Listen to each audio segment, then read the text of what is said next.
Sebelumnya, perkenalkan, saya Rifka Safia dengan NIM 2210951018. Untuk responsi awal modul 2 ini, saya akan menjelaskan tentang kontrol kecepatan motor DC dengan sistem kendali lingkar terbuka dan lingkar tertutup. Oke, untuk materi yang pertama itu kita membahas tentang diagram blok sistem kendali. Diagram blok sistem kendali adalah diagram blok yang menggambarkan tahapan pengendalian pada suatu sistem kendali.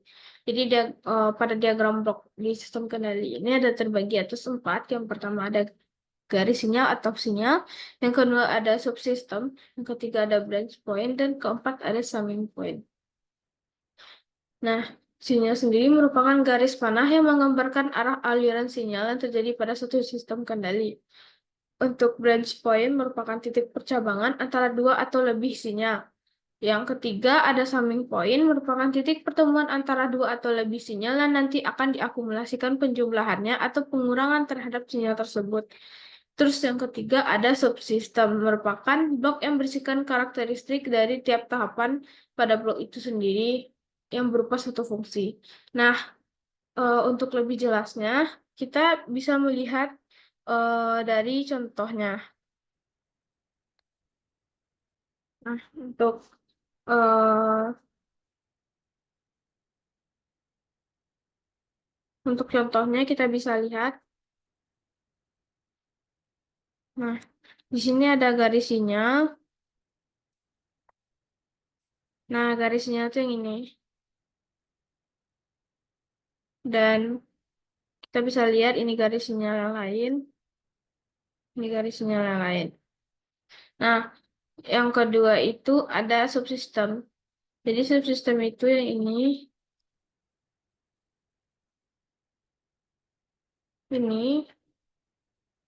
Dan untuk summing point, kita bisa melihat ada titik penjumlahan. Nah, dan juga ada branch point atau titik percabangan. Nah, selanjutnya, karena kita sudah membahas tentang dasar dari diagram blok, selanjutnya itu hubungan dan modifikasi dari diagram blok. Jadi hubungan dalam diagram blok itu, yang pertama itu ada hubungan seri. Kita bisa lihat,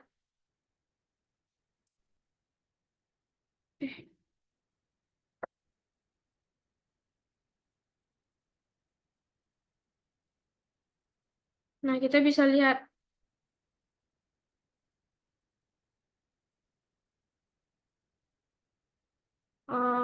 hubungan seri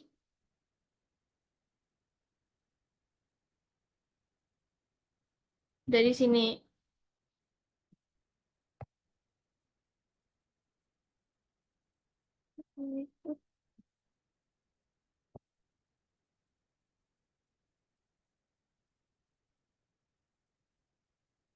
Hmm. Nah, untuk hubungan seri sendiri itu di sini ada sistem, ini ada sinyal. Nah, untuk mencari sinyalnya, untuk sinyal X2, kita bisa mendapatkan nilai X2 dari X1 dikali G1. Nah, untuk nilai X3, karena X2-nya sudah kita dapatkan, maka X3 sama dengan X2 dikali G2. Nah, selanjutnya, jika kita ingin mencari hubungan X3 dengan X1, maka kita substitusikan saja nilai X2 ke persamaan X3. Maka didapat X3 sama dengan X1, G1, dan G2. Yang kedua ada hubungan paralel. Bisa kita lihat ada titik percabangan di sini. Nah, untuk mencari, anggap saja ini X2, ini X3. Nah, untuk mencari X2, itu adalah perkalian dari X1 dikali G1 Untuk mencari nilai X3 itu perkalian dari X1 dikali G2. Nah, bisa dilihat, nah di X4, karena ini sudah dapat nilai X2 dan X3-nya, maka bisa kita lihat titik penjumlahannya pada X3 sendiri itu tanda minus, maka minus X3. Nah, pada X2 sendiri itu plus, maka X2-nya plus. Maka X4 sama dengan X2 dikurang X3. Nah, untuk mencari hubungan X4 dengan X1, kita cukup memasukkan nilai X2 sama dengan X3 sama dengan. Nah, setelah kita mempelajari hubungan, selanjutnya kita masuk ke modifikasi diagram blok. Nah, untuk modifikasi diagram blok itu sebenarnya terdiri dari 4. Yang pertama itu pergeseran titik percabangan dari sebelum ke setelah sistem. Nih, awalnya dia berada di titik percabangannya, berada di sebelum sistem, lalu dipindahkan ke setelah sistem. Maka dapat sistem yang baru dengan nilai X1-nya tetap, maka X1 sama dengan X1 berarti X1 yang di sini itu sama dengan X1. X1 di sini adalah perkalian dari X1 1 dikali G dikali A. Maka didapat A-nya sama dengan 1/G. Untuk pergeseran titik dari setelah sistem ke sebelum sistem. Awalnya dia ada di setelah dipindahkan maka dia ke sebelum. Maka pertemuan X1 dapat nilai X1 dikali A sama dengan X1 dikali G, maka A sama dengan G.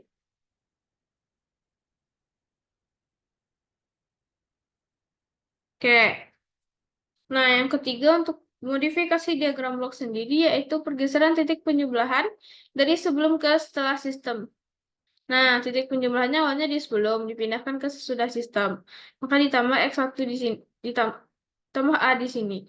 Maka dengan nilai X3-nya yang sama, X3 sama dengan X1 dikali G dikurang X2 dikali G sama dengan X1 dikali G dikurang X2 dikali A sama dengan X3. Maka didapat nilai G-nya sama dengan A. Untuk pergeseran titik penjumlahan dari setelah ke sebelum sistem, X3, di mana X3-nya X1 dikali G dikurang X2, dan untuk X3-nya X1 dikurang X2A dikali G, disamakan X3-nya diperoleh A sama dengan 1/G. Nah, pada sistem kendali terbagi atas 2, itu sistem kendali lingkar terbuka dan sistem kendali lingkar tertutup. Untuk terbuka bisa teman-teman lihat sendiri, tidak ada umpan balik di sini. Maka untuk mencari CS untuk keluarannya yaitu CS sama dengan GS dikali R. CS, GS dikali R. Untuk sistem kendali lingkar tertutup, itu sistem kendalinya mempunyai umpan balik. Bisa kita lihat ada umpan balik di sini. Untuk fungsi alihnya, itu CS. CS sama dengan ES dikali GS. Nah, ES sendiri didapat dari penjumlahan dari sinyal BS dengan RS. Maka ES sama dengan RS dikurang BS. Nah, terakhir untuk mencari BS yaitu perkalian dari CS dikali HS. BS sama dengan CS dikali HS. Nah, lalu kita sederhanakan, di mana ES sama dengan RS dikurang BS. ES sendiri, kalau dari sini, ES itu sama dengan CS per GS. Nah, dimasukkan. Lalu, untuk nilai RS, tetap RS. Dan untuk nilai BS, itu substitusikan nilai yang ini. Nah, didapatkan persamaan ini. Nah, setelah itu baru kita sederhanakan lagi dengan menjadikan CS per RS, maka didapatkan GS per 1 tambah GSHS. Nah, kita masuk ke pengendali PD.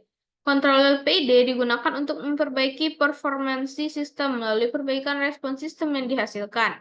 Contoh, mengurangi nilai error steady state. Nah, jadi pada pengendali PID ini ada banyak jenis juga. Yang pertama ada pengendali proporsional, di mana bentuknya seperti ini. Dan untuk dalam domain waktu kontinu, maka UT, US, US jadi UT, maka KP dikali ET. Untuk domain Laplace-nya sendiri, US per ES sama dengan KP. Yang kedua, yang kedua ada pengendali proporsional. Pengendali proporsional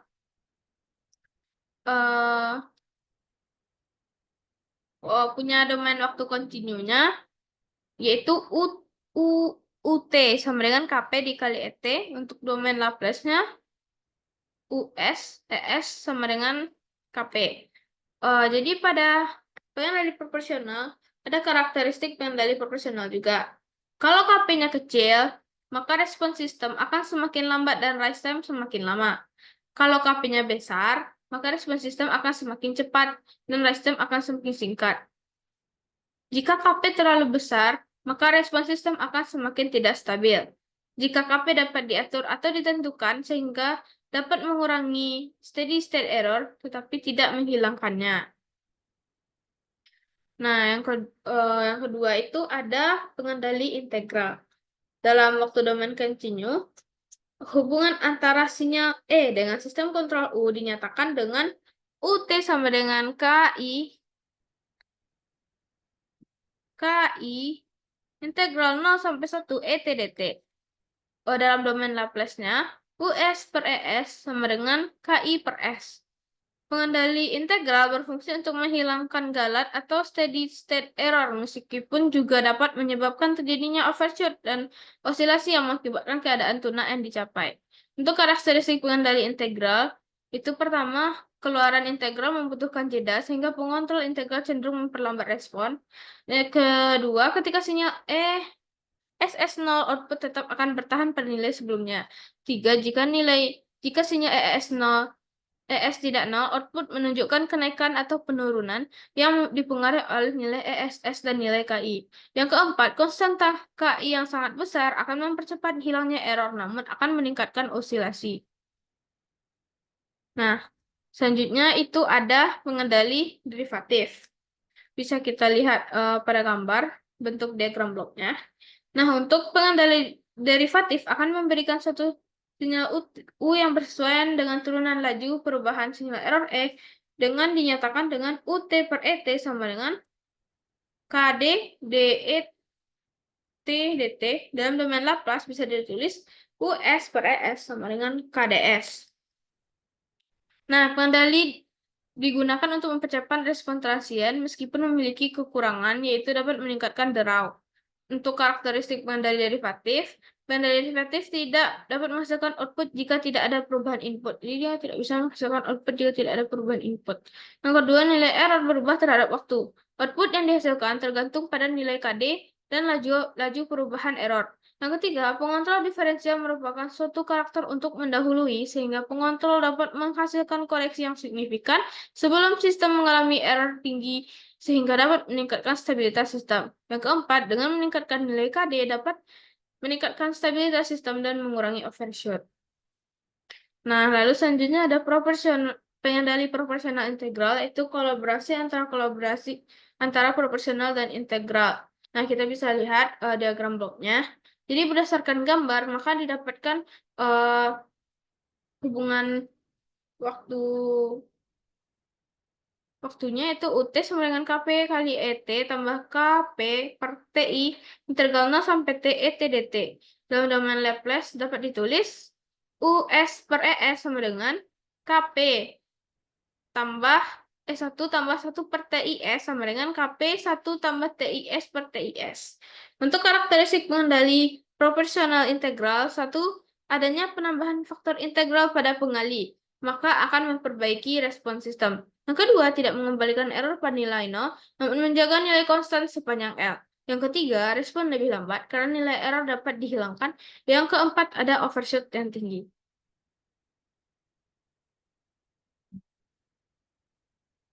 Selanjutnya, ada proporsional derivatif.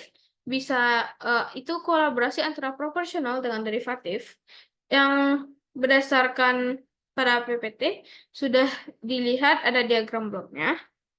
Nah, berdasarkan dari gambar diagram blok, maka UT-nya sama dengan KP dikali ET ditambah KP kali TD DET per DT. Maka untuk domain Laplace sendiri, US per ES KP 1 ditambah TDS.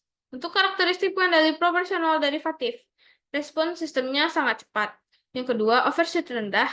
Yang ketiga, kerja dari differential controller saat nilai errornya berubah.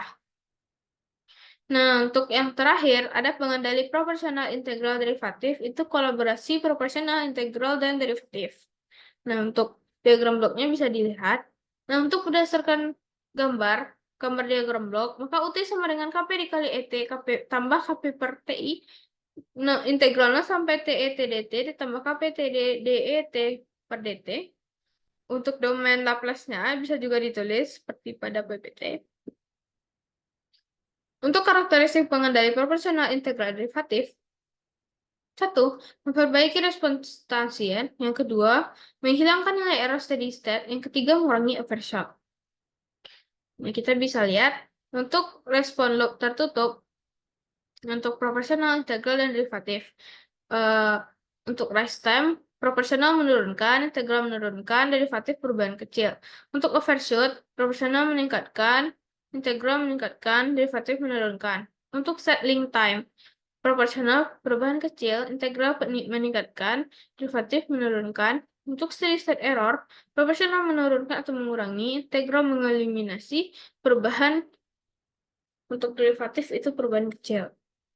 Nah, selanjutnya itu ada parameter tanggapan peralihan. Yang pertama itu ada time constant, merupakan waktu yang dibutuhkan sistem untuk mencapai nilai 63,2% dari nilai akhir. Yang kedua, untuk rise time, waktu yang dibutuhkan oleh sistem untuk mencapai nilai 0 sampai 100%, 10 sampai 90%, 5 sampai 90% dari nilai akhir. Yang ketiga, ada settling time, waktu yang menyatakan respon telah masuk 5% atau 2%, atau 0,5% dari respon steady state. Untuk yang keempat ada delay time, yaitu waktu yang dibutuhkan untuk respon untuk mencapai setengah dari nilai pertama kalinya.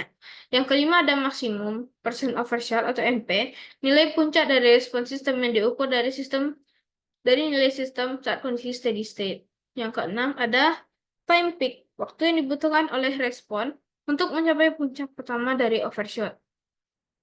Nah, untuk itu ada diagramnya yang bisa dilihat pada slide.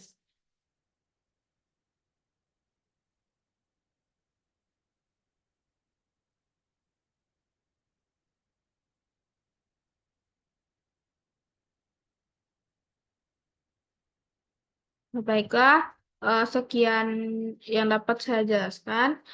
Saya akhiri dengan Assalamualaikum warahmatullahi wabarakatuh.